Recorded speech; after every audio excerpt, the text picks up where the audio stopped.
Bonjour à tous. Bienvenue sur Prophétie biblique accomplie.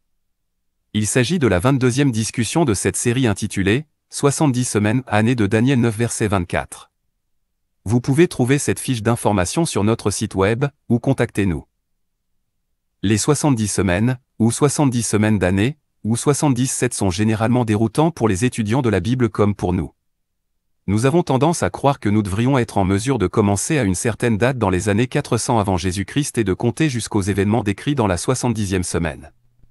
Mais, lorsque nous analysons le contenu de la 70 semaines, qui devrait se traduire par 7 ans, nous voyons qu'il décrit le ministère de Jésus et la guerre des Juifs qui, ensemble, ont duré environ 40 ans, et pas 7 ans.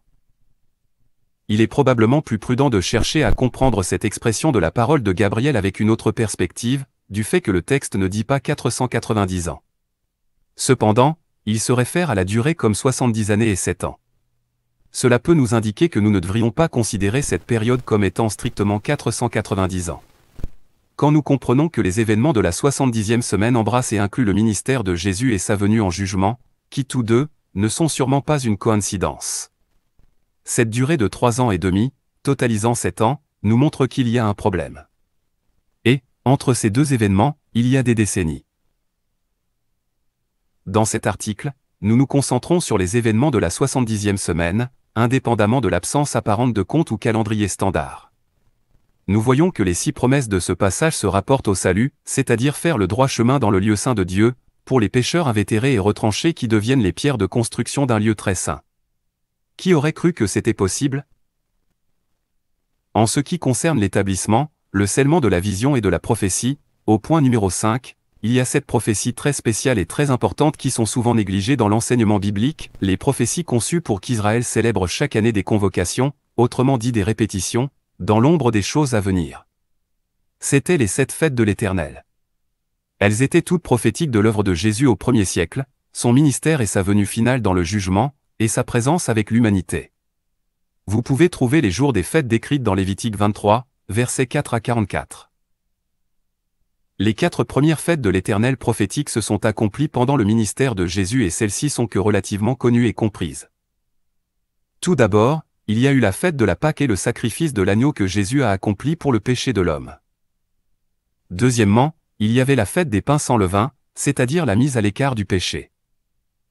Troisièmement, il y a eu la fête des prémices accomplie en Jésus qui a été le premier à ressusciter de la mort spirituelle, à savoir, de la séparation d'avec le Père, car il l'avait littéralement abandonné.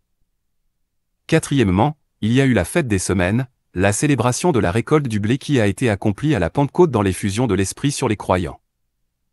Les 3 dernières fêtes ont été accomplies en 67 à 70 après Jésus-Christ avec la venue du Fils de l'homme.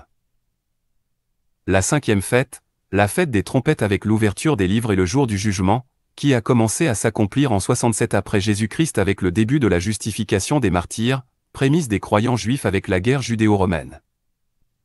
La 6e fête, le jour des expiations, le plus solennel de tous, voir l'article numéro 3 sur la fiche d'information qui célébrait la sortie du souverain sacrificateur du tabernacle ou du temple après avoir présenté le sang du sacrifice, pour montrer qu'il avait été accepté. Cette sortie du temple, qui est le ciel, est représentée comme la venue du Fils de l'homme.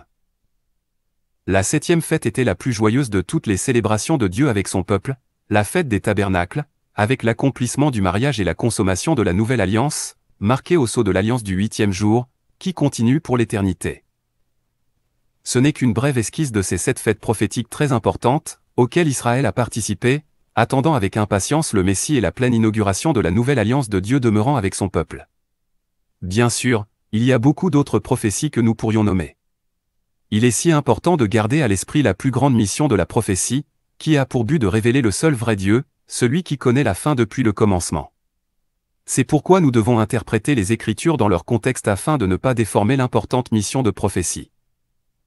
Comme d'habitude, ne croyez pas nous ou quelqu'un d'autre, mais prouvez toutes choses avec l'aide de votre Père Céleste. Merci de vous joindre à nous. Shalom.